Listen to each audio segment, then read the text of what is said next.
Okay,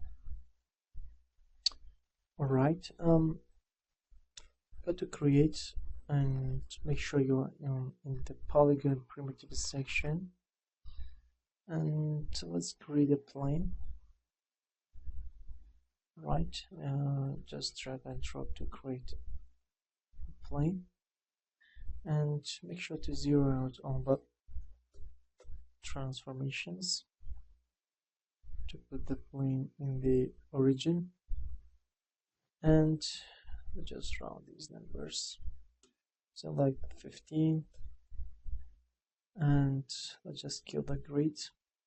Now we've got a very simple plane in the center.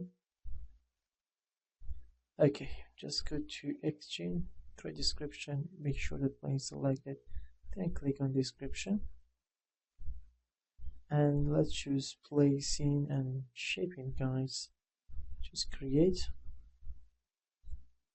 Okay, click on this icon which is placing, let you place the guides. I'm gonna place a few guides. Okay,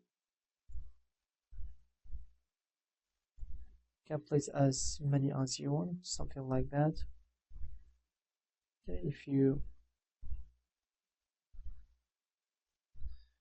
control click, you can move the guides around even after you create it. Anyway, now click on refresh to see the primitives. As you can see, let's just shape the primitives a little bit. For example, let's change the density from 1 to something like 5.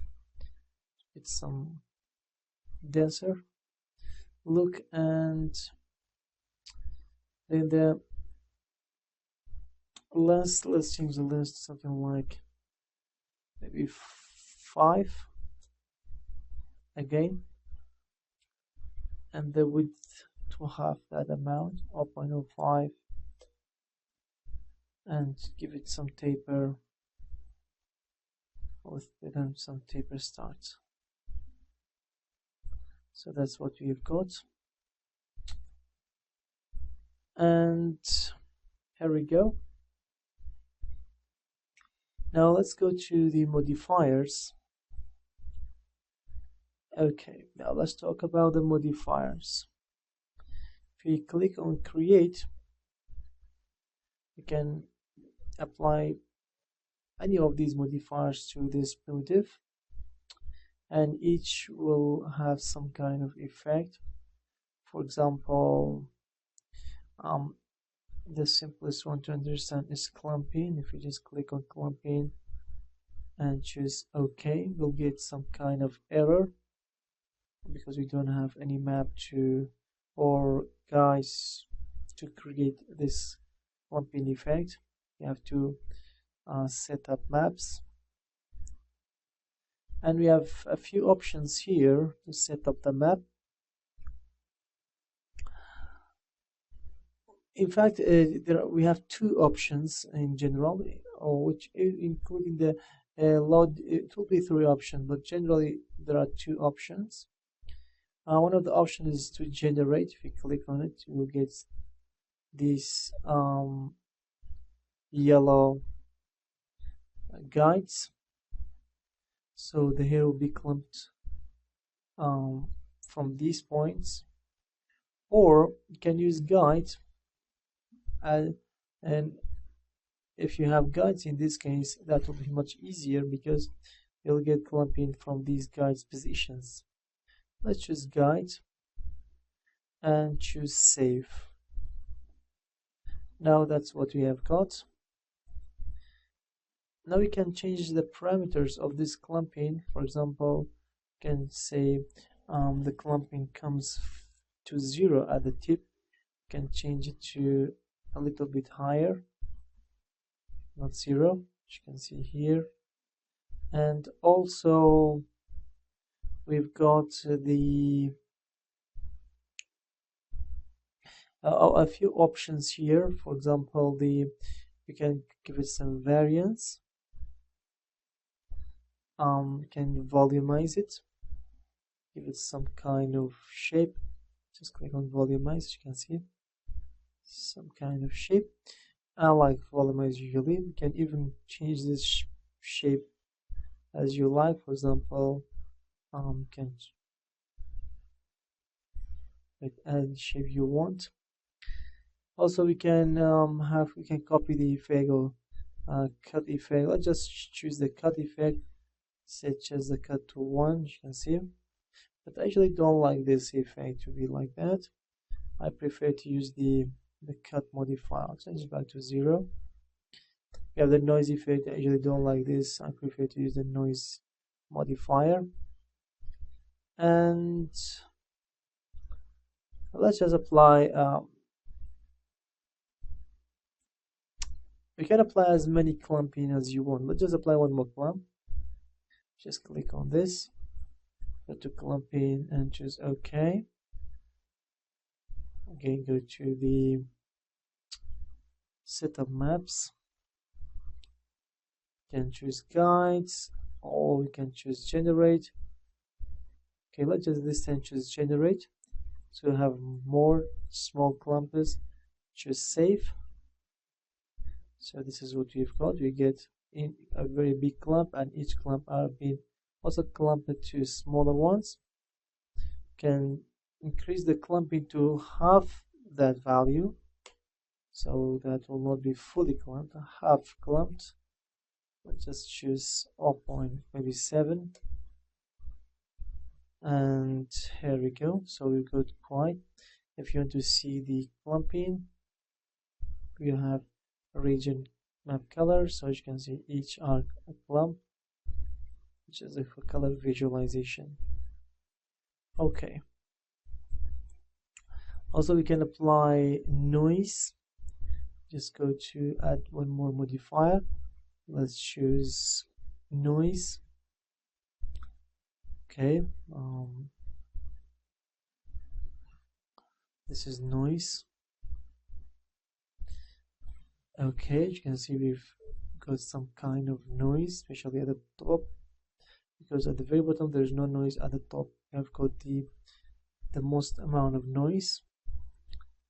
And let's decrease the noise, and we can change the frequency and the magnitude of that noise. For example, we can change the frequency to something like 0.01 or 1. You can change the magnitude. Okay, and I believe the magnitude is the amount of that noise, and the frequency is the size of that noise. Anyway, let's just change it back to something like 2. And if you cannot see the noise clearly in your viewport with the primitives, make sure to change the modifier CV count to something maybe 20. As you can see, the noise is so clear now. And the preview section, let's just change the preview color to some color like black. Okay, it's much easier to see. Now, if you go back to the modifiers, let's change the magnitude back to 1. Can change the frequency to something like 2. Okay, a little bit more frequency. Okay, so we've got this shape very quickly, and the beauty of this, you can go back to any of these modifiers, usually calculated from bottom to up, and go back to any of these modifiers and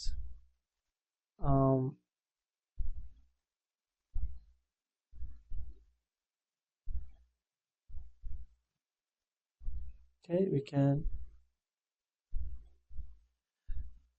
play with it. In this case, let's just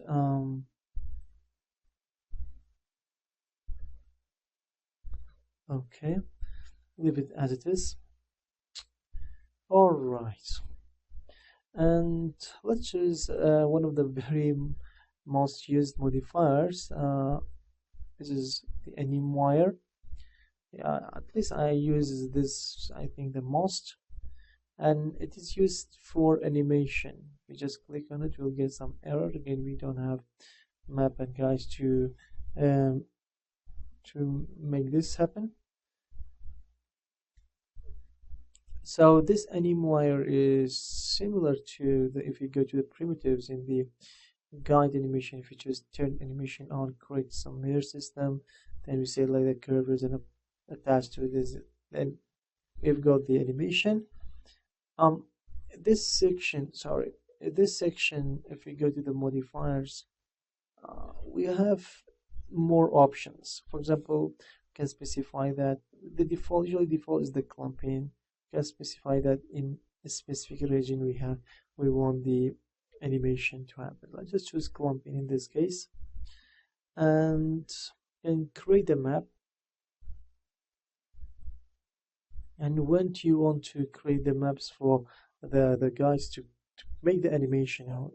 Okay, it's like rigging. We can call this generate map as a rigging process before animating. So when do you want the bones for these clumping to appear? You can choose guides, so that will appear from the guides. Or you can choose generate. As you can see, we'll get these will be moved, and the clumping will be linked to this, and they will move along with that. I usually like guides again, because we have guides, and when these guides move, these here also will move too. And in the control map and for the map I just want to have one map for both of these, and just save. But before applying this guy, I usually like to just cancel for now. I really like to go to File, Save Scene, and save scene as to any name you want, because this Animwire is a little bit problematic. Sometimes it will corrupt the scene, so it's better to save it before applying it. So it is set to guides, and with everything at default, make sure this one it is 1, and choose create. Now this time it works. Now if we go to this section here, and now if you choose preview wires, we've got the wires. Okay, as you can see, each wire comes from it has the same position as the guides.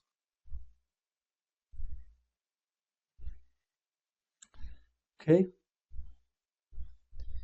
if you just go to,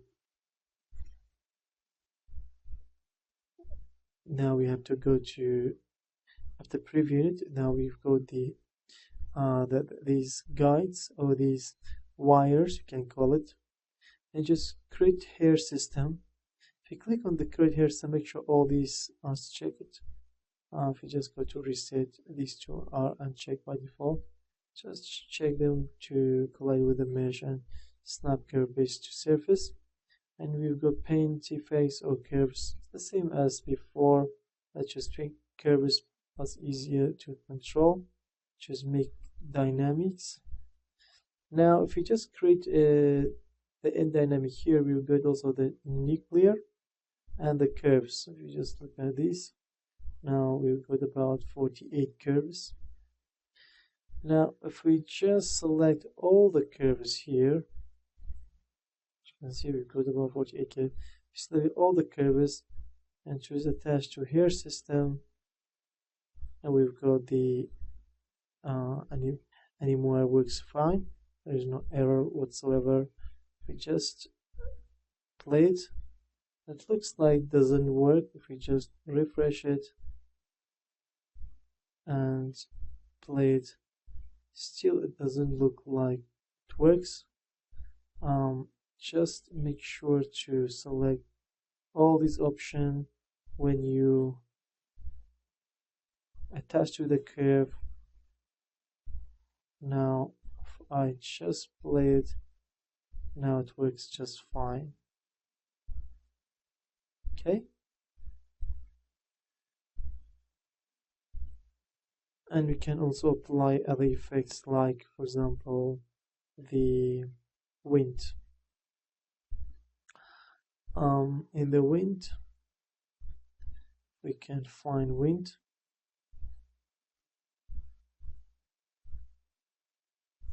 Okay, the last one. Okay, so we can see that.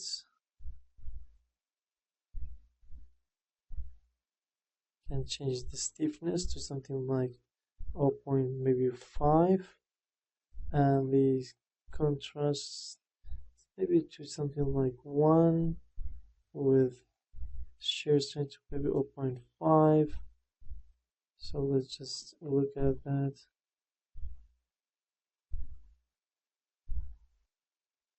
And if you think they're not holding well, just go to this section here. Just go to the attributor, and you can just increase the sub steps to something like 10 by 10. It'll be much more accurate. Also, if you go to the, this is the nickel in fact, and change the intensity, and so this is the gravity. If you go to this section, the hair system in fact, so this is the hair system, and this is the nuclear. Okay, one thing which is also cool, you can see some of these hairs usually intersect with the ground. Now select the ground, go to the pipeline, maybe alembic cache, and make sure to export selection to alembic. Okay, maybe choose a place to save it. I'm gonna go with 0.11, very quick name, and throughout the whole animation it will play through. Okay, and after that I go back to the XGen modifiers. Let's this time apply collision modifier. So just select, choose collision. In the collision modifier, you have to select a mesh, and the mesh should be in alembic. I want to collide with this plane, so just go to open and choose desktop.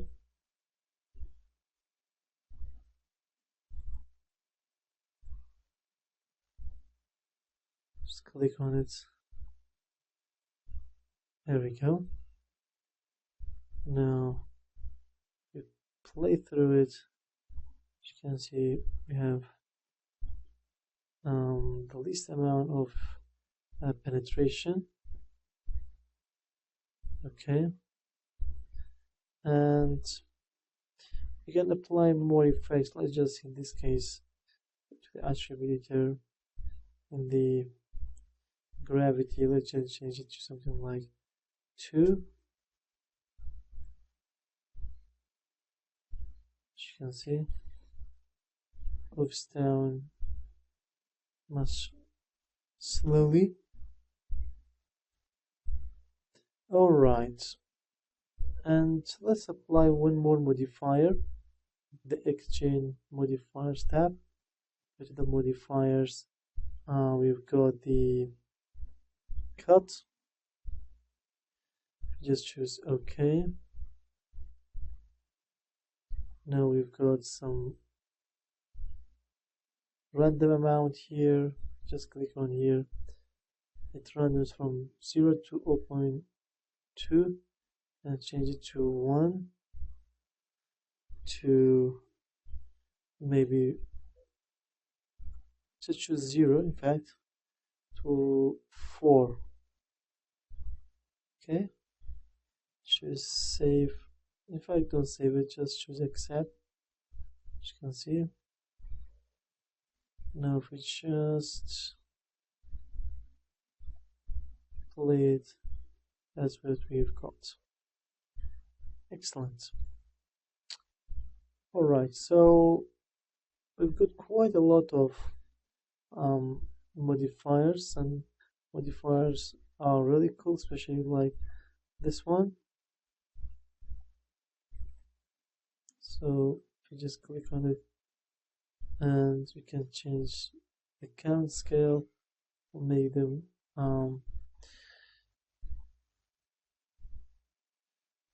very twisted. Okay, if you want to delete the modifier, just right click on it, choose delete. You can duplicate the modifier, or you can save the modifier. You can do all these again here. Okay, so that's it.